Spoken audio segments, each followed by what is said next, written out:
Ini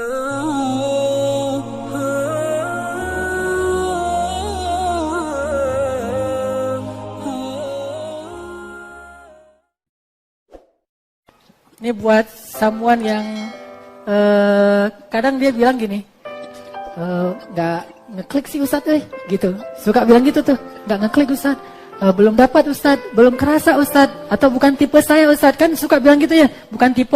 Ternyata bisa jadi yang bukan tipe saya itu lebih baik buat kita. Jadi jangan buat syarat yang nggak dibuat oleh Nabi deh. Syaratnya tuh harus kayak gini, tinggi sekian atau apa. Nggak usah gitu-gitu amat. Udah ada syarat yang dibuat Nabi kan 4 kan ya. Cantik itu artinya menarik. Kemudian apa? Berharta, arti berharta ini nggak harus kaya raya, tetapi dia bisa ngelola harta. Kemudian nasab, anak orang baik-baik. Dan yang paling penting itu akhlak atau agama. Udah aja. Kalau akhlaknya baik, apalagi udah rajin ke ta'lim, insya Allah udah aja, nggak usah terlalu banyak persyaratan. Yang ini bukan tipe saya, ini bukan tipe saya. Bisa jadi yang kamu tidak sukai dari mereka, ternyata itu baik buat kamu. Coba buka nih Al-Quran surat An-Nisa. Baru kemarin kita baca di Qiyamul Lail. Ini Allah sendiri yang ngomong kayak gitu nih. Surat An-Nisa ayat 19. Di akhir ayat 19. Di akhir ayat 19. فَإِنْ كَرِهْتُمُوهُنَّ فَعَسَىٰ أَنْ تَكْرَهُوا شَيْئًا وَيَجْعَلَ اللَّهُ فِيهِ خَيْرًا كَثِيرًا. Kalau kalian tidak suka atau nggak ngeklik atau bukan tipe saya terhadap perempuan, maka bisa jadi yang kalian tidak suka itu akan Allah jadikan di dalamnya banyak sekali kebaikan. Yang ternyata yang bukan tipe saya itu ternyata justru itu yang paling banyak kebaikannya buat kita. Sehingga kalau yang bukan tipe saya, tapi bukan karena dia berbuat dosa, bukan tipe saya secara fisik, bukan tipe saya secara style, bukan tipe saya secara gaulnya atau apa, maka ini tidak masalah. Bisa jadi itu yang akan menyempurnakan kita. Jadi jangan hanya mencari yang seperti tipe saya, karena tipe saya itu belum tentu baik. Wa asa an takrahu syai'an wa huwa khairul lakum wa asa an tuhibbu syai'an wa huwa syarrul lakum. Bisa jadi kalian benci sesuatu padahal itu baik buat kalian. Bisa jadi kalian mencintai sesuatu padahal itu buruk untuk kalian. Wallahu ya'lamu wa antum la ta'lamun. Allah lebih ngerti, kalian enggak ngerti. Udah aja. Kalau ada yang emang udah niat baik, pengen dinikahin, udah aja. Jangan bilang bukan tipe saya. Kalau memang udah udah cocok nih, kira-kira face-nya, penampilannya, udah good looking, udah sesuai dengan selera kita, udah aja. Gak usah terlalu banyak persyaratan. Itulah rahasia kenapa saya alhamdulillah dulu habis lulus dari kuliah langsung nikah. Gak terlalu banyak, milih, langsung saya bilang ke Ustadz, saya mau pulang ke Aceh. Kenapa? Pengen nikah. Udah gak usah pulang, saya cariin di sini. Terus diperkenalkan sama Ustadz, kenalannya tuh agak-agak nggak keren gitu, bukan kenalan di halakoh, kenalan di masjid, enggak, kenalannya itu di lagi beli kebab. Ustadznya lagi beli kebab terus manggil saya, Hanan kesini gitu. Terus dia udah gitu juga, saya datang biasa aja kan dengan penampilan yang saya kira nggak mau dikenalin, mau ketemu Ustadz doang, jadi penampilan saya biasa-biasa aja. Pas ngelihat ternyata ini nih, gimana menurut kamu? Aduh, kan saya nggak pede banget kan penampilannya. Lagi gitu, itu lagi nggak jelas gitu. Saya belum, dulu saya kan kalau di Mesir kalau mau ke kampus masih suka jaga-jaga penampilan pakai gel gitu. Terus bahkan saya pernah ada masa-masa udah pakai gel terus digini-giniin. Masa rambut saya tuh nggak jelas gitu, ditarik-tarik.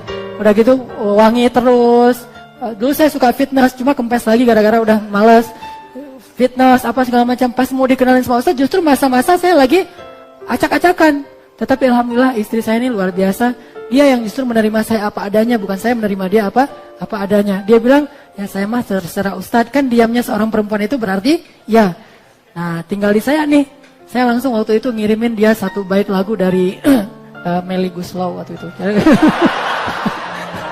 Akhirnya dia jatuh cinta. Udah kita nikah deh. Alhamdulillah sampai sekarang dikaruniai putra putri, dan ini rahmat dari Allah Subhanahu Wa Taala. Jadi jangan banyak syarat, udah aja yang bukan tipe kita asalkan bukan melanggar syariat, itu insya Allah jadi kebaikan. Lanjut, poin berikutnya, ini buat ibu-ibu nih, ayah dan ibu, mudahkan pernikahan, jangan dibuat susah. mudahkan pernikahan, jangan dibuat susah. Apa kata Nabi tentang pernikahan yang paling baik? Pernikahan yang paling berkah itu kata Nabi adalah pernikahan yang mudah dan yang ringan maharnya.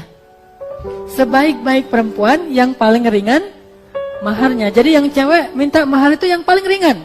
Coba balik ke yang paling atas, yang nomor 1. Jadi ringan, yang paling ringan maharnya nomor.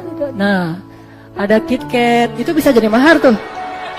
Ya, coklat, wafer, ya, atau setangkai bunga, atau senjata mainan, itu juga bisa jadi mahar. Pokoknya apa aja deh.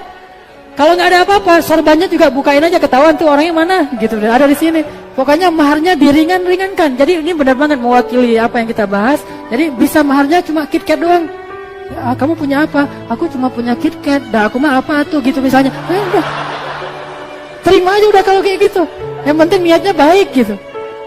Terus atau dia memberikan setangkai bunga dan durinya udah dibersihin sama dia, setangkai bunga mawar yang tak berduri, dikasih sama kita.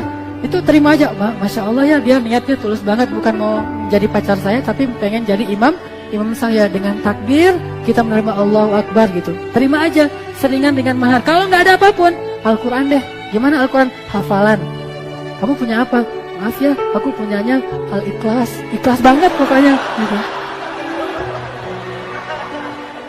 Insya Allah kalau maharnya Al-Ikhlas, insya Allah pada punya ya. Dan itu ada hadisnya. Ada seorang laki-laki datang ke Rasul. Nih jomblonya sahabat nih, datang ke Rasul. Ya Rasul, saya pengen nikah. Miskin banget nih orang, cuma gak disebutkan namanya. Kata Rasulullah, ya sudah, coba kamu pulang ke rumah, carilah mahar yang kamu bisa berikan, walaupun cuma cincin besi. Pulang dia ke rumah, disuruh sama Nabi, dia pulang ke rumah, nyari-nyari di rumahnya. Terus balik lagi, ya Rasul, kata Rasul, gimana? Kamu dapat apa di rumah? Gak ada apa-apa di rumah saya Rasulullah untuk jadi mahar. Terus kamu punya apa? Gak ada apa-apa ya Rasul, cuma punya sehelai baju yang saya pakai sekarang ini. Hah? Kalau kamu kasih itu sebagai mahar, terus kamu pakai apa? Kan gak keren banget kan ya? Pernikahan bajunya mana? Saking gak punya apa-apa, cuma punya sehelai baju, itu luar biasa. Akhirnya Nabi bilang, ya udah, apakah kamu punya hafalan Al-Quran? Kata dia, ada ya Rasul, cuma gak disebut Al-Ikhlas. Mungkin dia hafal beberapa juz Al-Quran lah, keren lah ya. Masa Al-Ikhlas doang kan gak kurang menghargai perempuan. Berikan yang lebih banyak. Kalau saya dulu mahar saya, ini ikhtilaf memang secara fikih. Ada ulama mengatakan gak boleh, harus perhiasan. Tapi ada hadis yang kayak gitu. Dulu saya selain mahar cincin, saya maharnya surat At-Tahrim. Surat At-Tahrim itu salah satunya adalah ku anfusakum wa ahlikum naro. Hafalan surat At-Tahrim. Waktu itu saya belum hafal, langsung hafal cepet-cepetan. Udah setelah seminggu store ke ustaz saya, udah siap nikah nih. Udah langsung nikah dengan At-Tahrim dan satu perangkat buku fikih namanya Fiqhul Islam wa Adillatuh, karya Syekh Wahbah Zuhaili yang sudah meninggal, mudah-mudahan Allah merahmatinya. Nah ini buku ini masih ada di rumah saya, malah jarang dibuka karena zamannya juga mahar kan ya, gak boleh dirusak-rusakin. Jadi saya bukanya itu yang software aja, yang Wahbah Zuhaili yang hard covernya, yang hard copy-nya ada di rumah. Ini maharnya. Jadi kata Nabi, apa yang kamu punya dari Al-Quran? Saya punya beberapa hafalan. Akhirnya kata Nabi, saya nikahkan kamu dengan fulan, si perempuannya, dengan apa yang kamu hafal dari Al-Quran. Jadi ayo, siapa yang mau hafal surat At-Tahrim, datang ke saya store, insya Allah udah siap tuh. At-Tahrim, Al-Muluk, Ar-Rahman, Al-Ankabut udah tuh, Al-Ankabut 1. Jadi apa aja mudahkan. Yang perempuan juga gitu. Kalau dia tanya, saya kasih apa maharnya buat kamu? Apa yang kamu bisa aja gitu. Gak usah bilang, kalau mahar sih, kalau bisa sih Al-Fat gitu. Terus juga rumahnya satu villa misalnya. Gak usah gitu-gitu amat. Walaupun gak salah ya meminta mahar yang bagus, yang karena ini salah satu problem di Mesir itu. Kenapa orang Mesir nikahnya kalau udah doktor usia 40 tahun, karena mahar perempuannya itu mahal-mahal. Harus punya villa, minimal apartemen, kemudian juga harus punya kendaraan, harus punya pekerjaan yang jelas. Gak usah gitu-gitu amat.